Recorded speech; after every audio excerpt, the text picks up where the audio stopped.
Every breath you take, every move you make, Mejor te cuento. every bound you break, every step you take, I'll be watching you. Con Alicia de Arteaga, por Radio Cultura. Every single day, every word you say, every game you play, every night you stay, I'll be watching you. Hola, ¿cómo están?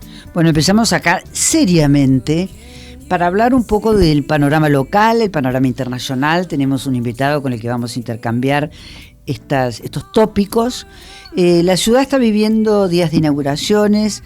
Ayer visité la muestra de OSDE, de Nicolás Martela, que me pareció excelente, me sorprendió mucho, porque él se llama, o el título, o lo que hablamos, recolector. Y yo pienso que cosa rara, ¿no? Porque yo venía de la muestra de Erlisca, que está a 3 o 4 cuadras, y pensé cómo el mundo del arte puede presentar propuestas tan diversas y cómo el abanico que nos ofrece hoy es tan ecléctico. Cómo hay que elegir, hay que buscar, también hay que recolectar, porque no todo vibra de la misma manera. Me encantó lo de Erlisca, me pareció que Mauro, que lo tuvimos acá como invitado, ha sido una persona muy importante en el escenario local, fue presidente de Arteba. En su momento la feria se expandió, abrió las fronteras, trajo gente de afuera, estuvo muy bien. Y sobre todo pensó mucho en que la feria tenía que ser arte contemporáneo. Está bien que él labura con artistas también un poco consagrados o mitad de carrera, no son todos jóvenes, nuevos.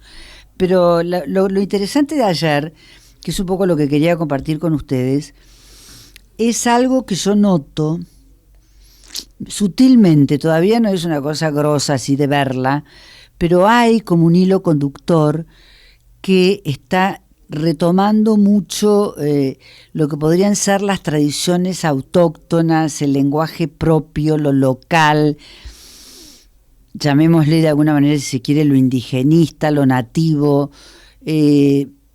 Yo pienso, y lo hablaba ayer con varias personas, que tuvo mucho que ver Cecilia Alemany, que lo introdujo a Chaille en la Bienal de Venecia, y con Chaille vino un gran ventarrón con todo lo nuestro, un tucumano trabajando con el barro, etcétera.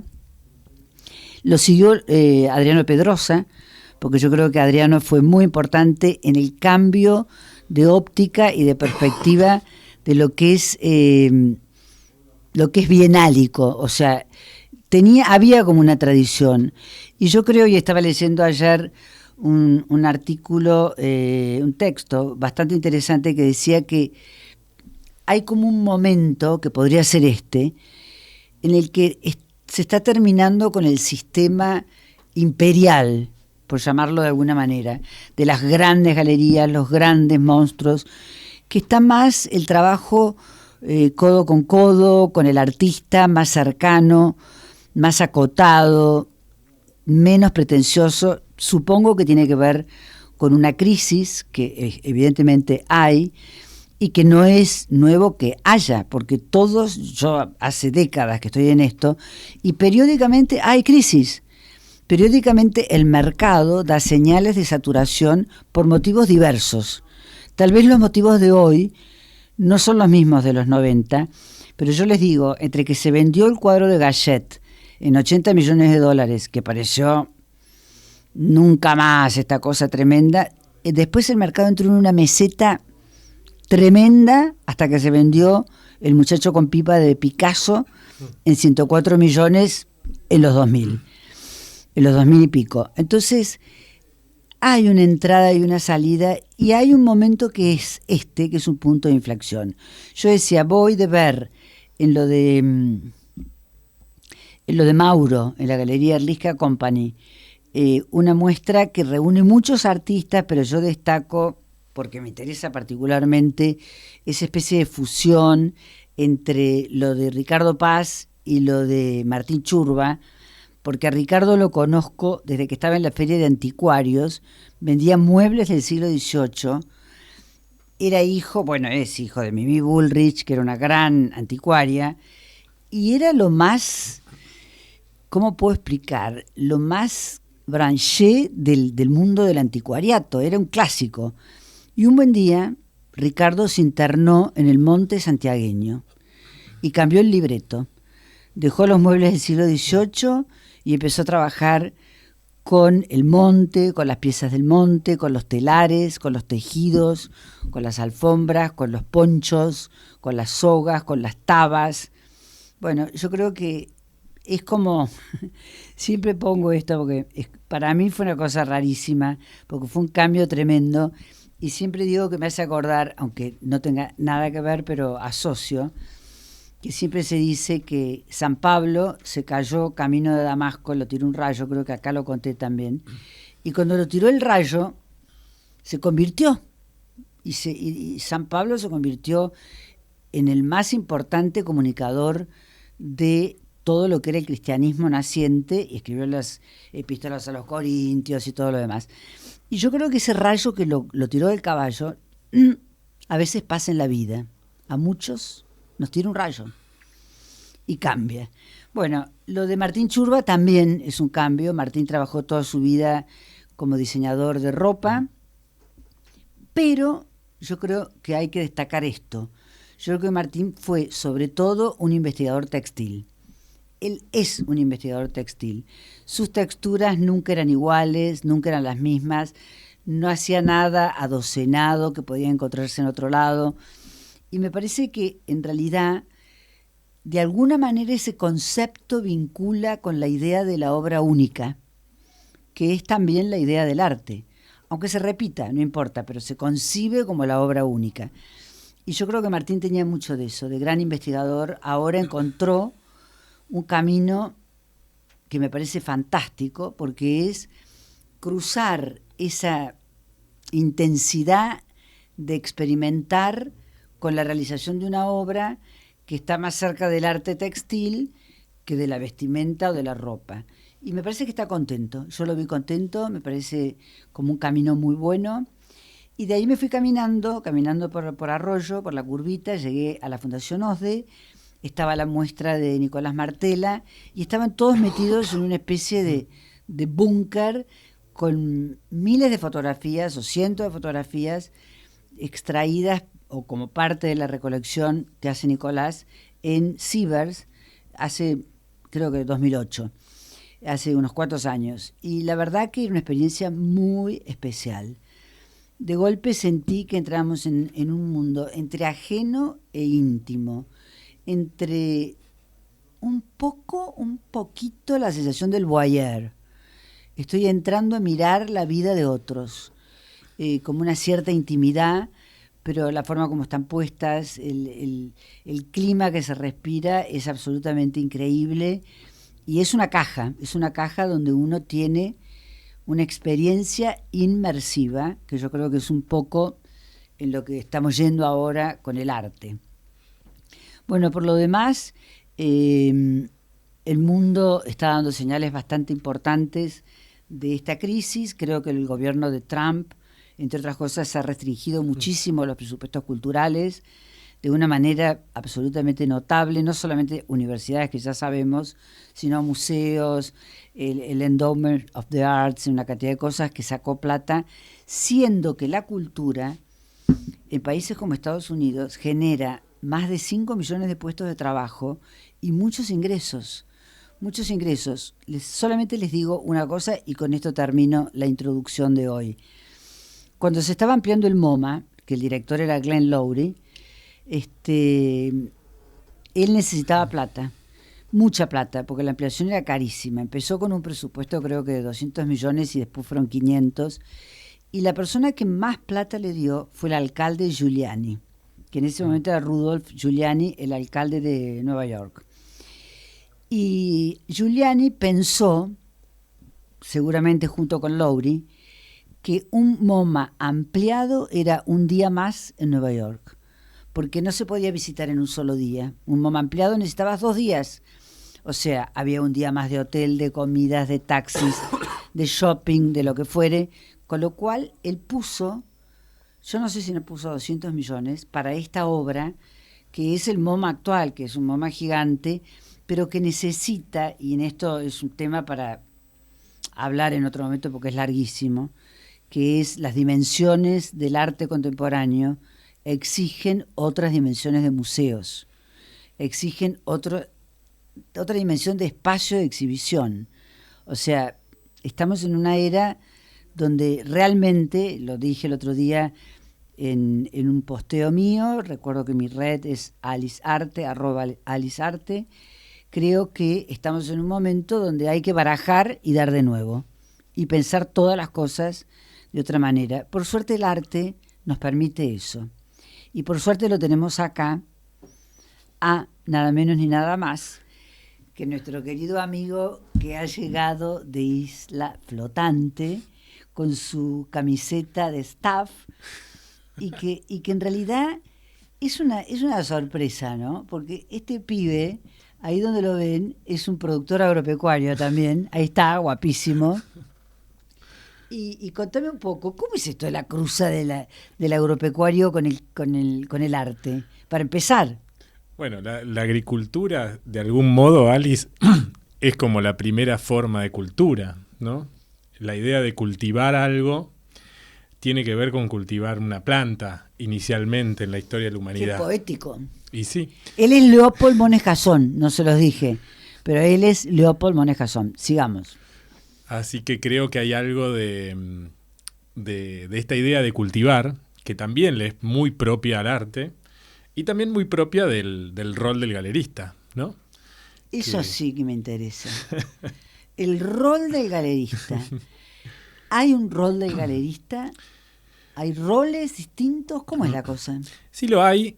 Hay distintos tipos de galerías, ¿no? Ajá. Y me refiero a esto como categorías, no como perfiles. Obvio que hay muchos programas y distintos perfiles, pero como categorías hay galerías que se dedican a lo que llamamos mercado primario, que es trabajar con artistas vivos en producción, y galerías que se dedican más a mercado secundario, que es más parecido a la compra y la venta de obras de arte o transacción con artistas ya fallecidos de obras que aparecen en el mercado.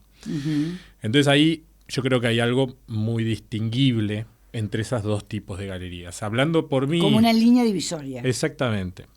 Hablando por Isla Flotante, es una galería que pertenece al mercado primario y que básicamente lo que yo interpreto del rol justamente es una representación de los artistas, y el rol fundamental es generar el desarrollo y el progreso de la carrera de ese artista,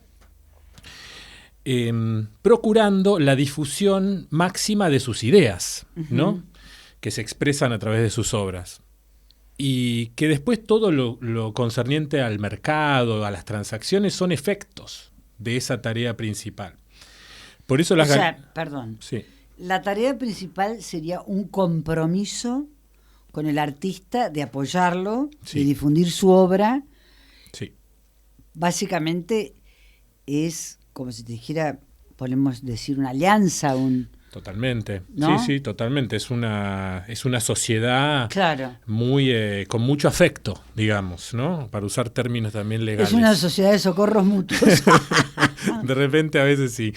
Pero hay algo también que creo que esto define también que las galerías tengan un programa, lo que se dice un programa, que es una serie de ideas, de conceptos que aglutinan su proyecto y que definen qué artistas representan y qué artistas no. Está muy bien lo que decís. Programa. Exactamente. O sea, podríamos decir que el programa de una galería es lo que normalmente o vulgarmente o en lo cotidiano llamamos una línea. Exactamente, sí. O sea, uno dice, bueno, qué sé yo, por decirte algo, la galería Gagosian tiene determinado perfil, Sí. y la galería White Cube tiene su determinado perfil, o Luisa Estrina en el mundo, Exactamente. y en lo local también. Exactamente. Y es muy importante porque también ese es un poco el aporte que hace la galería al escenario en el que vive, ¿no? Porque hay algo distinguible que también el cliente, el interesado distingue y le Sabe dónde interesa. Quiere ir a lugares que lo convoquen porque comparte ideas, porque comparte valores. Y eso es muy importante definirlo con la mayor precisión posible, ¿no? Ujú, ujú.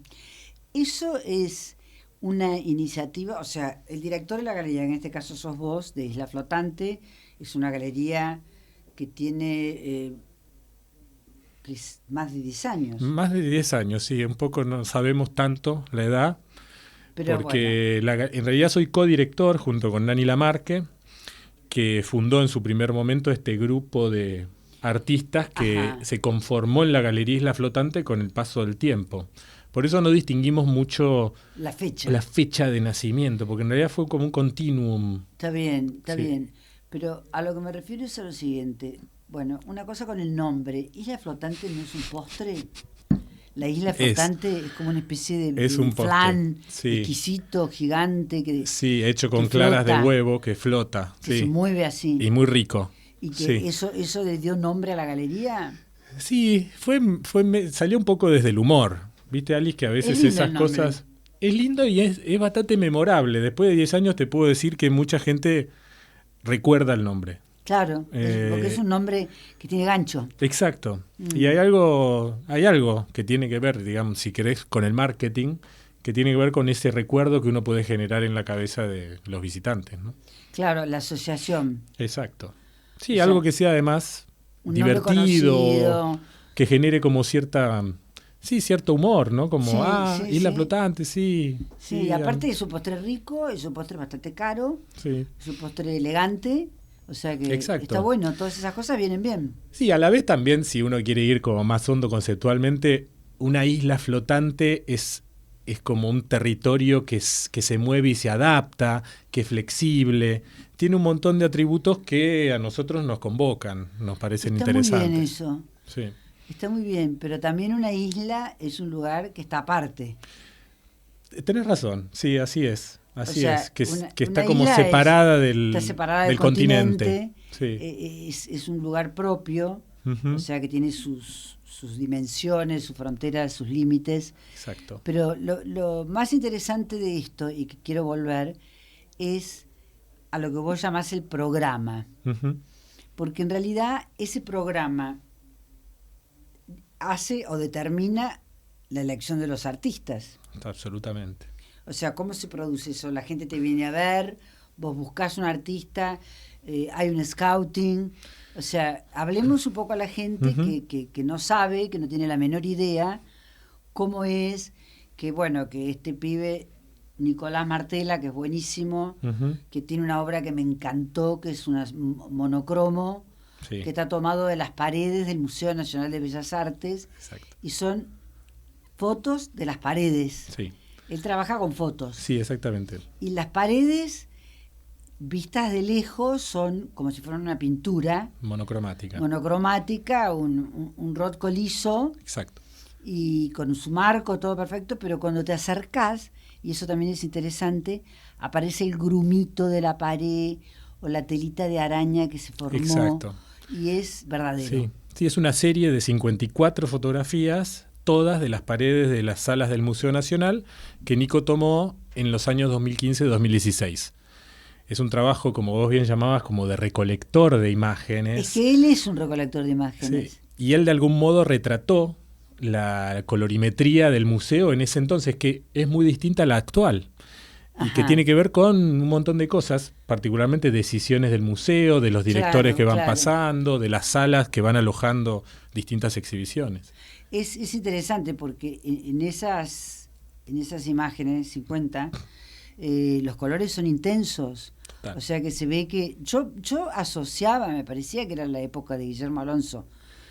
No sé, pero sé que él trabajó con Roberto Amigo Claro. mucho en la puesta nueva del museo. En ese momento incorporó mucho color como una forma de identidad. Ujú. O sea, como que la sala verde, la sala Claro. vermellón. Es que deben ser muchos de esos colores que se traen de la gestión de él. Claro.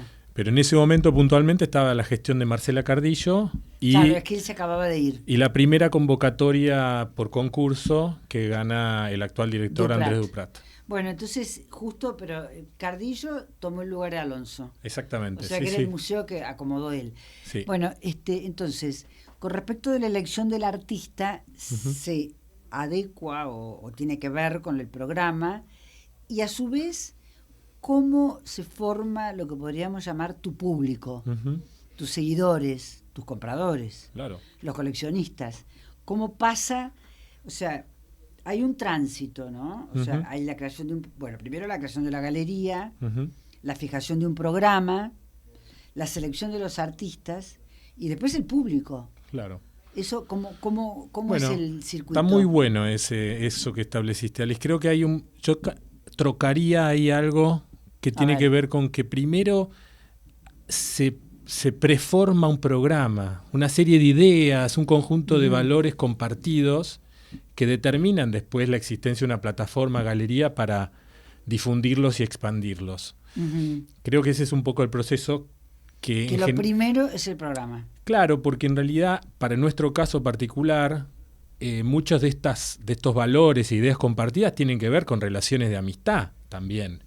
No son estrictamente relaciones profesionales laborales, porque uno es amigo de gente que piensa igual, con la que comparte cosas que se siente, digamos, se siente compenetrado, se siente amigo, ¿no? Ujú. Entonces, hay un componente de amistad en la selección, en la convocatoria de los artistas que conforman el programa. Y eso le da forma a las ideas que transmitimos desde la galería. Ahora, perfecto. Llegado a este punto, te pregunto, y estamos hablando Sí. con Leopoldo Mones Casón, director de la Galería Isla Flotante, fue presidente de la Asociación de Meridiano, que es la Asociación de Galerías Argentinas, que se creó también en el Sí, 2016. 2016, que para mí ha sido importantísimo. Ujú. Tu gestión fue muy celebrada y creo que puso una cosa que siempre la digo, muy en valor la idea de trabajar en forma conjunta. Porque Así es. el tema del arte no admite grieta. Así es, Porque la grieta perfora todo y deja pasar todo lo malo. así es. Y yo creo que la Asociación de Galerías armó como un esquema, que bueno, ahora está Diego Obligado, no me acuerdo el nombre del otro muchacho, Lagos, Y Gonzalo Lagos como director ejecutivo. exactamente, que es macanudo, pero vos tuviste una impronta muy buena en la dirección Ujú. y en poner en marcha con una cosa de sumar, Ujú. que creo que es clave. Sí. Pero la pregunta iba a que, ¿cómo definirías vos el programa de Isla Flotante?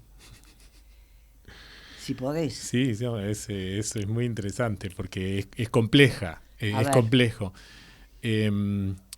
A mí lo que me interesa que Isla Flotante difunda son ideas que tienen que ver con la posibilidad de transformar la realidad, con ideas, con herramientas que sean innovadoras, que se corran de lo que tradicionalmente se entiende, se probó, y son los artistas los que proveen este tipo de ideas con esas percepciones, con esas intuiciones, con esas cosas que vuelcan, digamos, en sus obras.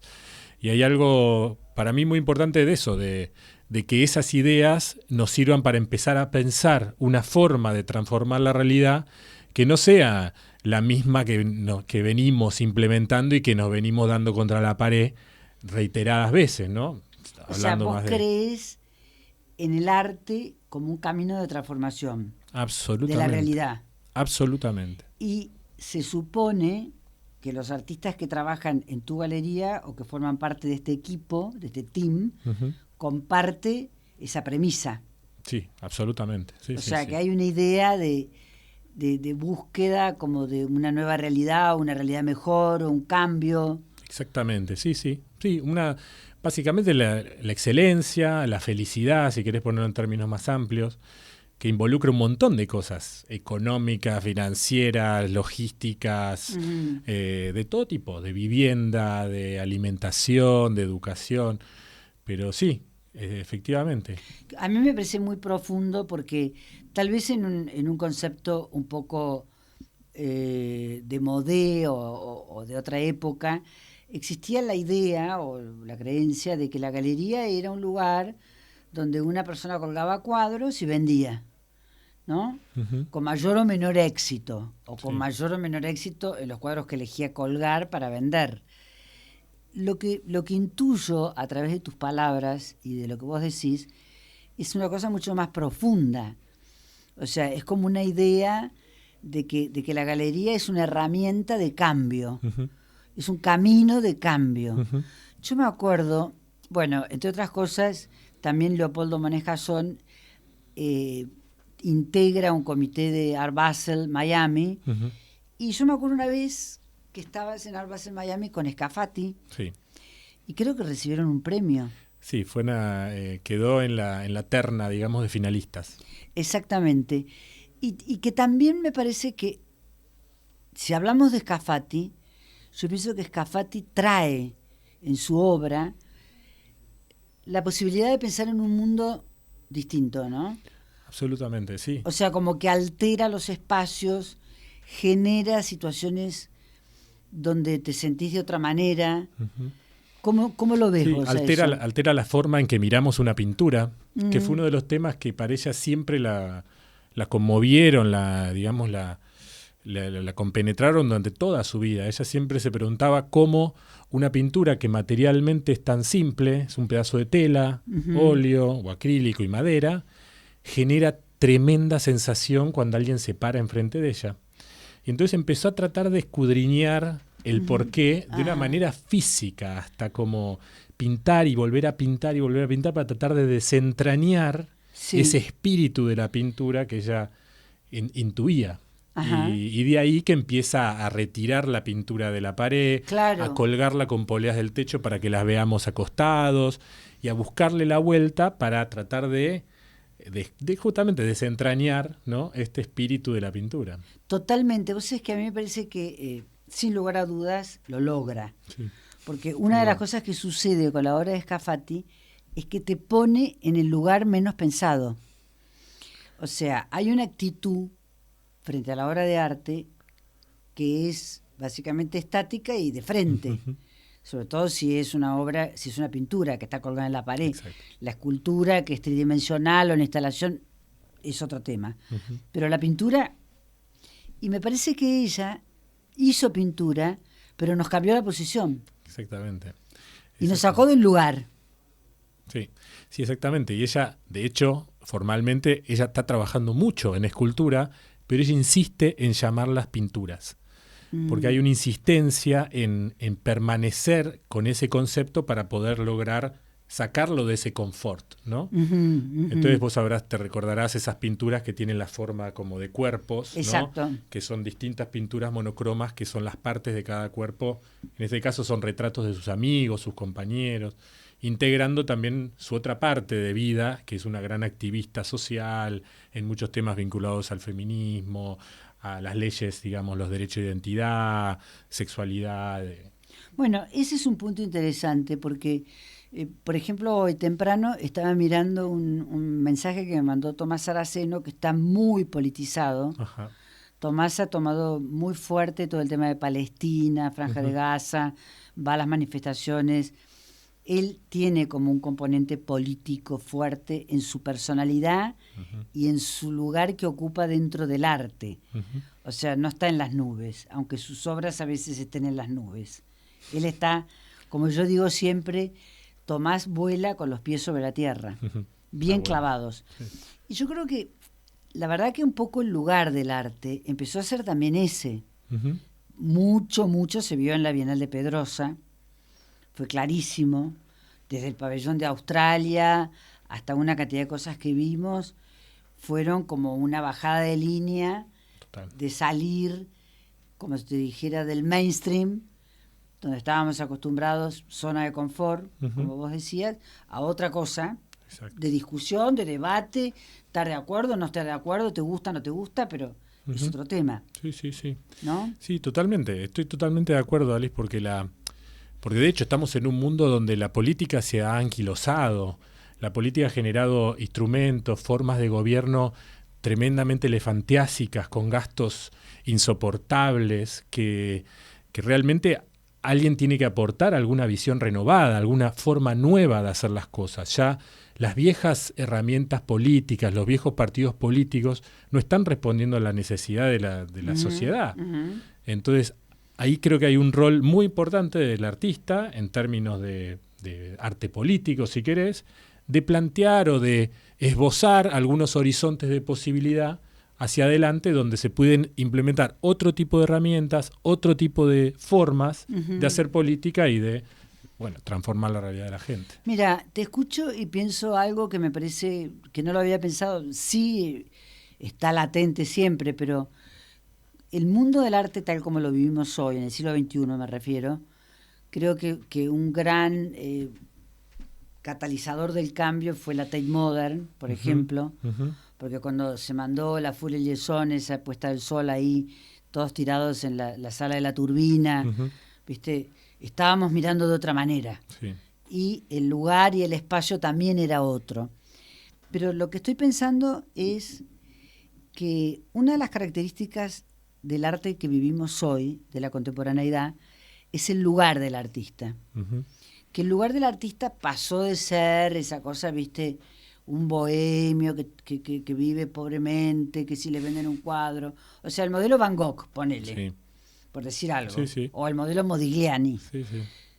Y pasó a ser otra cosa, pasó a ser un tipo integrado, que va a todos los lugares, que está con todos nosotros, pero lo más importante es que me parece que el artista pasó a ser un influencer. Bueno, Es un influencer muy importante. absolutamente. Y De por hecho, eso lo que vos decís cala fuerte. Sí, hay muchos profesionales de muy diversas áreas que se ven absolutamente inspirados por las obras de arte, que visitan las bienales no con un afán solamente recreativo, con un afán de investigación, de entender cuáles son las ideas innovativas, qué recursos se están utilizando y muchos profesionales de áreas también que uno podría ligar a la cultura, como el diseño, la arquitectura. Hasta te diría que la economía. Totalmente. Porque, qué sé yo, viste, vos vas a ver la colección de Alex Oxenford, que está muy jugado también con lo último que se ve, Sí. y él vive con eso y es un influencer él también. Absolutamente. Bueno, ahora es nuestro embajador en Estados Unidos. Sí, así es. No solamente es un coleccionista muy importante, Sí. y él llevó sus cosas a Brasil y trató Así es. de difundir el arte argentino, y tiene toda esa especie de tracción personal de compromiso. Absolutamente. Y pasamos con esto a otro tema, Ujú. que es un poco, ¿está en crisis el mercado? ¿Podemos hablar de que hay una crisis? Yo veo que, por ejemplo, hay muchas galerías o algunas que cierran, otras que no van a ir a Artebá, hay un poco de malestar con los precios, hay un cierto éxodo de compradores o una meseta. ¿Cómo lo ves? Lo que estamos viviendo, Alice, es algo que no es puntual de este momento. Yo creo que es algo que viene desde la pandemia para acá y no tiene que ver con nada demasiado extraordinario. Por lo menos acá en Argentina es una situación que se repite en el mundo. No Totalmente. Pero en Argentina, obviamente, uno tiene más conocimiento, más detalle, ¿no? Y hay algo que es muy, muy, no sé si obvio, pero muy, muy claro, que es que en el 2020, cuando estuvimos encerrados, muchos coleccionistas de arte contemporáneo, de los más dinámicos, digamos, de estos momentos, se encontraron con ya una trayectoria de 10 a 15 años de coleccionismo. Y eso implicaba que en sus casas de fin de semana, oficinas, algún depósito, ya tenían en el orden de 300, 400, 500 obras de arte. Es decir, estaban llenos de arte en todos sus lugares. Porque a un ratio, digamos, anual de compra X, más o menos habían acumulado. Y es un volumen de obras de arte que en la pandemia lo que hizo fue claramente voy a ver lo que tengo y decir, che, ¿qué hice? ¿Qué tengo que hacer con esto? ¿Lo guardo? Muchos coleccionistas empezaron un proceso de ordenamiento, catalogación, alquilaron un depósito para poder mostrar sus obras, procesos como de institucionalización, ¿no?, de las colecciones, muy valiosos. Y Claro. empezaron a revisar, entonces, habían coleccionado tanto y de repente había ciertos faltantes, ¿no? Con ayuda quizá de profesionales, de curadores. Con un advisor y eso. Entonces empezaron a buscar esos faltantes, a ser más selectivos, a mirar las cosas con más rigor, con más aplomo, lo que hace que las ventas, o las compras por lo menos de estas personas, se demoren un poco más en el tiempo porque son más reflexivas. Todas cuestiones positivas a los fines, digamos, del disfrute del arte, de la difusión del arte. Claro, probablemente se nota más acá porque el mercado de acá es chico. Bueno, lo que llevó todo este ordenamiento, medio pausa o morigeración, digamos, de la velocidad de compra de arte, lo que hizo fue reducir el mercado. Pero esto no pasó solo en Argentina, pasó en todo el mundo y tiene toda esta parte virtuosa, que es de reflexionar alrededor de la producción de arte contemporáneo, qué es lo que se quiere, qué ideas uno quiere sostener, Claro, qué ideas claro, a uno claro. lo convocan, qué programas, Claro. vamos de nuevo ahí, a uno lo convocan. Y me parece que tiene una parte positiva, tiene la parte negativa, que claro, al pausarse o dilatarse más estas decisiones de compra, el mercado se tiende a reducir. Entonces hay menos operaciones y bueno, hay que saber llevar No, yo creo- el ritmo financiero. Claro. Y con respecto a las ferias, ¿qué te parece a vos? Bueno, las ferias hace muchísimos años que están con un problema bastante claro que tiene que ver con el negocio del real estate que hay debajo de la feria, que es básicamente el alquiler de los espacios. Ujú, Esto sucede acá en Argentina, en toda Latinoamérica, sucede en Estados Unidos, en todo el mundo. ujú. Y claro, estos costos han venido aumentando a costa justamente del mercado del arte. Entonces ha dejado el artista, el galerista, todos los actores han dejado de percibir recursos que iban al pago de este negocio más inmobiliario. Lo cual, digamos, es un negocio, ¿no? Uno no está obligado a participar de las ferias, pero durante todos estos últimos años, te diría todo de 2010 para acá, las ferias eran ambientes legitimadores, de prestigio, Y que, como mucha gente decía que vendían en la feria lo que no vendían en todo el año. bueno, también se transformaron en una parte muy importante de la facturación de las galerías, Ujú. lo cual también hay que tomar nota, y que, bueno, eso también influyó como en el ambiente, digamos, de comercialización, positivamente en muchos aspectos, negativamente en otros aspectos. Pero acá no hay, digamos, ninguna cosa particular. Ahora, está bien, el análisis es perfecto. Ujú. Pero entonces, ¿qué pasa con eso? Bueno, vos lo decías un poco en tu introducción. Estamos en tiempos donde esta cosa del imperio o de las mega galerías, de las mega cosas, se está terminando. Porque esta burbuja, digamos, se está pinchando.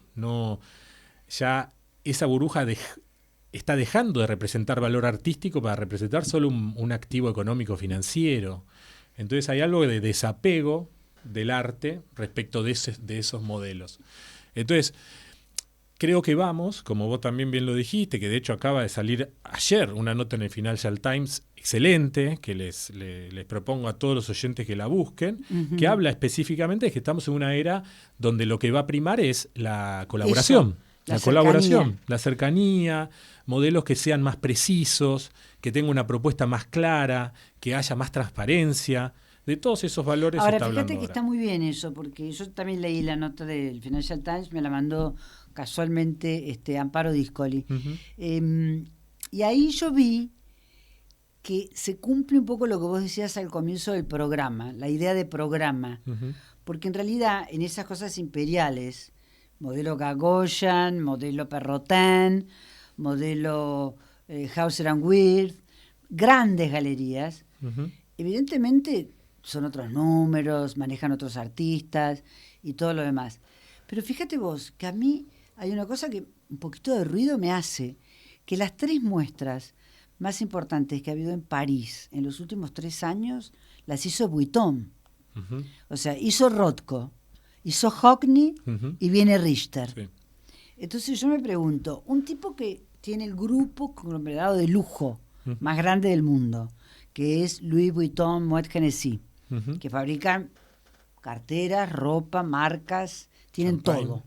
Tienen la Fundación Louis Vuitton del Bois de Boulogne, obra de Frank Gehry, donde se va a ver Richter a partir de octubre. Ujú. hay una especie de descalabro, ¿viste? O sea, ¿esta empresa del lujo se apoderó del arte? Bueno, hay muchos, en el mundo ha evolucionado todo lo que es productos o mercado de lujo, ha evolucionado en la conformación de corporaciones que aglutinan, como vos bien lo describiste, muchos de estos aspectos. Uno de ellos también es el grupo MCH, que controla Art Basel, entre otros tantos negocios de lujo como de los relojes y varias otras ferias de artículos de total lujo.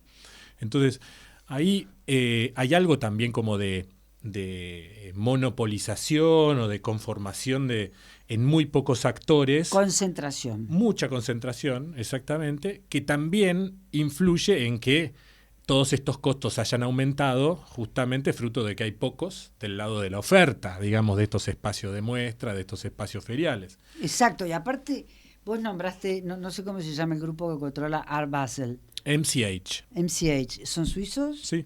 Bueno, evidentemente yo digo, y estoy escribiendo ahora una columna para La Nación donde hablo de eso, de que se van a quedar con todo. Bueno, O sea, ya tienen París, Suiza, Miami y van a tener Doha, Qatar. ujú. Y me parece que... y tienen Hong Kong. Sí, Hong Kong, exactamente. Entonces, Sí. es como muy difícil competir, porque yo he estado en la mayoría de las ferias de ellos, he estado en muchísimas oportunidades, y es cierto que la oferta de obra que vos encontrás ahí, lo sabés mejor que nadie, Sí. no hay en otra parte. No, O sea, no hay una feria donde vos vas y encontrás 20 Picassos. no, en absoluto. O Lo 7 encontrás todo Richter. junto ahí en el lapso de una semana. Claro. Entonces, no sé, ¿cómo es esto, no? Te voy a responder dos cosas, Ali, A respecto de esta pregunta. Una, que el grupo NCH es un grupo empresario de altísimo nivel, con una inteligencia grandísima. Vos fíjate que el pabellón, el Messe Prats, donde se desarrolla Art Basel en Basilea, es propiedad del grupo MCH. El Convention Center de Miami Lo arreglaron entero. es parcialmente propiedad del MCH en asociación con el municipio Mirá. de Miami. Por suerte no son dueños del Gran Palais. No, pero bueno, seguramente estarán trabajando porque claramente el negocio está en ser el dueño de la propiedad inmobiliaria donde se desarrollan los negocios Claro. de arte. Y lo segundo que te quiero contestar es la aparición de Art Basel Qatar. Sí, para mí fuerte. Es muy fuerte y para mí es un quiebre, un cambio de paradigma total en la forma en que vamos a interpretar las ferias de arte de aquí en más. Art Basel Qatar 26. quiebra completamente con la lógica de la Art Basel tradicional feria de arte que conocemos hasta ahora. ¿Por qué? Porque es una feria que solamente va a tener solo presentations de los artistas. O sea, Gagosian va a presentar a un solo artista en su stand. One Man Show. Luisa Estrina va a presentar a un solo artista en su stand. Y La Flotante, si la eligen, va a presentar a un solo artista en su stand. Quiero estar ahí. Y lo hace sobre la base de un acuerdo con el Emirato de Qatar, donde ellos también están aportando mucho dinero para solventar esta feria. Con lo cual el costo de los stands es bastante económico. Entonces, ¿qué va a pasar además? El director de la feria va a plantear un tema para esa feria, con lo cual hay Un poco curada. una mezcla bienal feria Un poco curator. que los de Art Basel están tratando de implementar en el mundo de las ferias de arte. Bueno, es interesante. Vos sabés que te digo más. Yo estuve en Qatar para la inauguración de la muestra de Claro. Malva, que fue fabulosa. Conversé bastante con la jequesa, que Al-Mayasa bin Al-Thani, de la familia real, es hermana del emir, es una mujer de 39 años, viste burka, habla inglés, habla francés, súper amable. Está decidida a convertir a Doha en una ciudad de arte. Se nota. La obra que hizo Jean Nouvel para el museo es una reproducción de una cosa que se llama la rosa del desierto, que es como una flor seca, porque ahí no hay ninguna humedad, como pétalos, son Mirá. como pétalos de arena. Increíble. Así se podría definir, pétalos de arena. Y Jean Nouvel tomó eso y lo hizo enorme en pétalos de mampostería, de material, de lo que fuere, que vos te vas metiendo. Y yo te escucho decir lo de Art Basel Y me parece que es el paso que da esta gente para entrar en un mercado que en realidad la Jequeza entró cuando se compró los jugadores de cartas por $250 millones, el Cézanne, Totalmente. y pasó a ser number one. Ujú.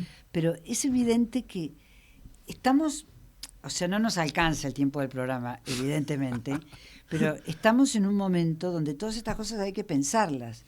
Absolutamente. Porque Alice.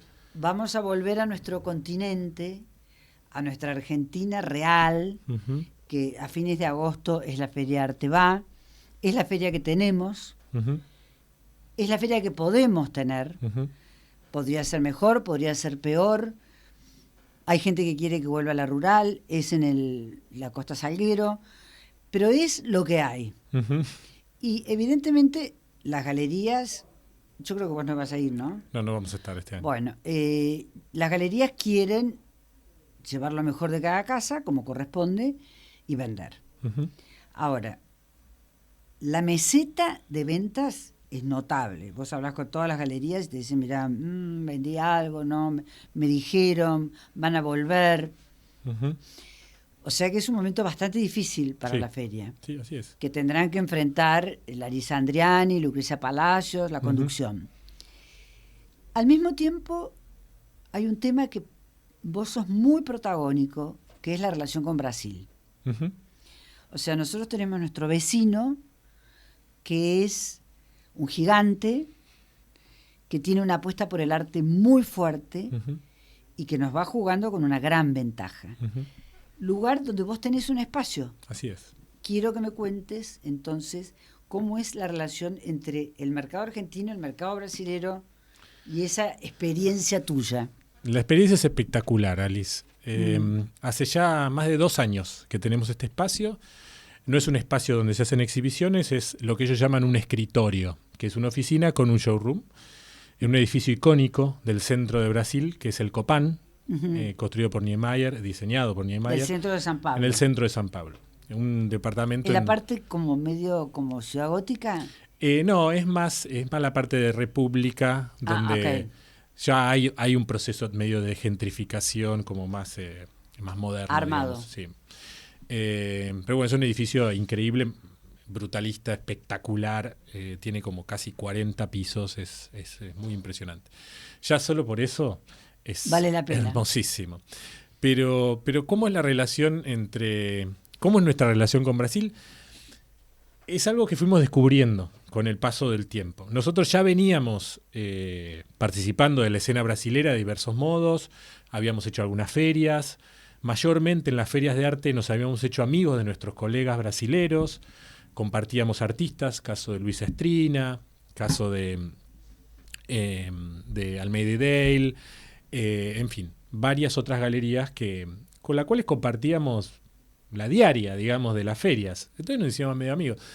Cuando llegó la pandemia, decidimos poner en marcha esto que era algo que habíamos planeado, que habíamos deseado y que nunca se nos había ocurrido materializar. Y dijimos, ¿por qué no?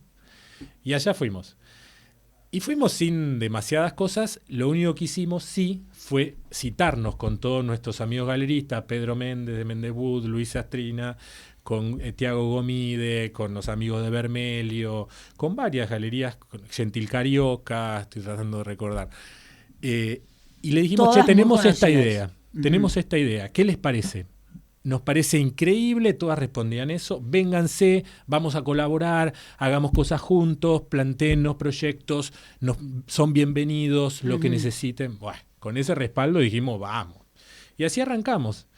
Y arrancamos con un poquito, digamos, de temor, en el sentido de que mucho se dice que los brasileros solo compran brasilero y no compran arte argentino. Y descubrimos que es un mito, es una falacia. Porque en realidad lo que sucede es algo que sucede acá, que sucede en México, que sucede en todos los países. Los coleccionistas compran lo que ven, lo que tienen cerca. Y lo que conocen. Y lo que conocen. Entonces, la tarea, de nuevo, del galerista, en Es este caso de la difundirlo. flotante, es llevar el arte argentino a esos lugares. Entonces, empezamos a tener una experiencia súper favorable, porque en cuanto empezamos a mostrar, tuvimos varias ocasiones con Gentil Carioca, con Con Gomide hicimos una muestra excelente de Scafati en diálogo con Oiticica, ahí mismo divino en Pivot. eso, divino. Fue de un éxito total. Y bueno, y empezamos a vender y a contactar con coleccionistas que les interesaba lo que estábamos proponiendo, lisa y llanamente. Así que Ellos tienen, perdón, Sí, sí. ellos tienen una mirada del arte argentino, tienen un conocimiento, un interés. Tienen bastante conocimiento, sí, tienen una mirada, entienden también el arte argentino como parte, digamos, del arte latinoamericano. Ellos, sí, son idóneos, digamos, en la materia, y en general te encontrás con coleccionistas con una buena dosis de formación. En general también son coleccionistas que tienen sus colecciones muy abiertas, que te invitan a conocer y te cuentan de toda su colección y el porqué de cada cosa. A mí eso es una cosa que me impresiona mucho, Ujú. que las veces que he tenido oportunidad, han sido unas cuantas, de visitar colecciones en Brasil, sobre todo básicamente en San Pablo, Ujú. el dueño de casa es un anfitrión muy conocedor, con mucho know-how de lo que tiene, con mucho compromiso, Total. y la verdad que tiene como un disfrute de mostrarlo, de compartirlo, ¿viste? Absolutamente. Que es una cosa muy, muy maravillosa. Sí, es algo, imagínate que para una galería es muy formador también, porque uno puede interpretar qué le puede ofrecer a esa colección de ideas, de valores, de formas, de Claro, imaginario, entendés ¿no? lo que quieren. Claro, entonces podés entablar un diálogo mucho más fructífero, en muchos sentidos que después redunda en una transacción. Pero al Bueno, yo final creo del que día- acá en Argentina hubo un punto de inflexión bastante interesante que tiene que ver con Eduardo Costantini. Ujú. Porque en realidad la importancia de Eduardo Costantini es enorme, todos lo sabemos, Sí. en muchos aspectos, pero fue muy importante para el tema de mostrar lo que tenés y no Ujú. ocultarlo. Sí. Porque existía en la Argentina como una especie de prurito o cierta cosa de que no estaba bien Sí. contar que tenías un cuadro, que tenías una colección. Sí, Eso sí. cambió radicalmente, ¿no? Sí, eso se empieza a visibilizar. Hay un ejercicio, digamos, de formalización y de transparencia que está empezando a aparecer en Argentina y que es sumamente celebrado, porque para difundir el arte hay que circularlo, hay que verlo. También hay un rol de las galerías en esa difusión, ¿no? Pero a mí me llama mucho la atención que en Brasil es tan importante para una persona rica, digamos, que tiene mucho dinero, tener una buena casa, ¿no? En un lugar Claro. apropiado, un buen vehículo, no sé, un reloj y una colección de arte contemporáneo. Y todo está al mismo nivel, ¿no? Como que hay algo natural de que una persona que tiene dinero tiene una colección de arte contemporáneo. Y eso me ¿Eso a qué parece... se debe? Bueno, no sé, es como que ¿Es la hay... Bienal? Yo creo que sí. Tienen esta cultura, digamos, de cercanía con el arte contemporáneo, de creación de valor a través del arte, muy consolidada, una Bienal que tiene Ujú. más de 50 años ya, ¿no? Y nosotros teníamos la Bienal de Ica, que era paralela. Ujú. Cuando Matarazzo funda la Bienal de San Pablo, Claro, porque quiere tener una Bienal como Venecia, sí. estaba funcionando la Bienal de Córdoba, Mirá vos. que si hubiera seguido, Quizás. tendría los mismos años. Sí. Y nosotros podríamos tener Sí. algo similar. Por supuesto somos muchos menos. Sí. Argentina es un país chico en número de habitantes, en posibilidades económicas y todo lo demás. Pero es cierto que hemos perdido muchas oportunidades y hemos bajado muchos escalones. Sí, pero lo interesante, Alice, me parece es que todavía estamos en condiciones de poder hacerlo. Yo no sé si es una bienal o qué, los tiempos han cambiado, ¿no? Pero yo creo que tenemos capacidades colectivas de generar una transformación de nuestro sector, de hacer que progrese la escena artística, los galeristas, los artistas, se desarrollen sus carreras, cada vez sean más competitivos, generen mejores obras de arte. Está muy bueno lo que decís. ¿Sabes por qué? Porque en realidad te escucho y pienso que nosotros tenemos muy buenos artistas. Excelente. Es innegable. Ayer hablábamos, ahí en OSDE, la Fundación Ujú. OSDE, hablábamos de Villar Rojas, Ujú, que es un artista que está jugando en las ligas mayores, ujú. que arrancó en una bienal con 30 años, está súper posicionado, tiene una obra en el Totalmente. Museo de los Vuitton, Y bueno, y además muchísimos otros. Sí. O sea, Tenemos muchísimas posibilidades de tener muchísimos más Villarrojas, muchísimos más artistas de todo tipo en Argentina, porque lo que vos decís, la calidad artística es superior, es innegable. Lo único que nos queda un poco pendiente es esta cooperación, esta colaboración entre todos los actores, donde nos pongamos a conversar y a discutir qué es lo que queremos de acá a 10 años, de acá a 20 años, ¿no? Como armar como un plan estratégico, porque para llegar a tal lado que tiene determinado nivel, uno tiene que cumplir ciertos objetivos. No podemos pensar que así como venimos haciendo, va a venir un toque Un mago, mágico, claro. y nos va a poner en otro lugar. No, esto no funciona de este modo, esto lo construimos nosotros, pero tenemos mucha capacidad. A mí me da un montón de esperanza, confío que estemos en condiciones de hacerlo. Hay que dar esta discusión. Me parece bárbaro porque esto que acabas de decir marca el final del programa, o sea que es un hecho auspicioso, optimista, y sobre todo me parece que la creación de Meridiano fue un paso muy importante. Hay que fortalecer Meridiano. Absolutamente. Y la otra cosa que creo que hay que fortalecer y que se está haciendo es el conocimiento. Uh-huh. ¿Viste? El saber permite progresar, el aprender permite llegar más lejos. Total. O sea que me parece que esa posición entre unirse y formarse es una de las claves. Te agradezco muchísimo que hayas venido. No, el agradecido soy yo, Alice. Bueno, era Nos vemos la Leopold próxima. Mones Casón, nos ha acompañado hoy. Lamentablemente no me trajo quesos. Yo tenía una cierta esperanza que el productor agropecuario iba a venir con un queso bajo el brazo, pero no, me Qué trajo vergüenza. libros, que está muy bien. Está muy bien. Muchísimas gracias, Leo. Gracias a todos ustedes. Gracias al otro Leo, a nuestro Leo, que está del otro lado del cristal. Y a ustedes, queridos oyentes, queridos amigos, los espero el próximo jueves, acá a las 14 horas en Radio Cultura para hacer Mejor Te Cuento. Como digo siempre, sean felices. Every breath you take, every move you make, every bound you break, every step you take, I'll be watching you. Every single day, every word you say, every game you play, every night you stay, I'll be watching you.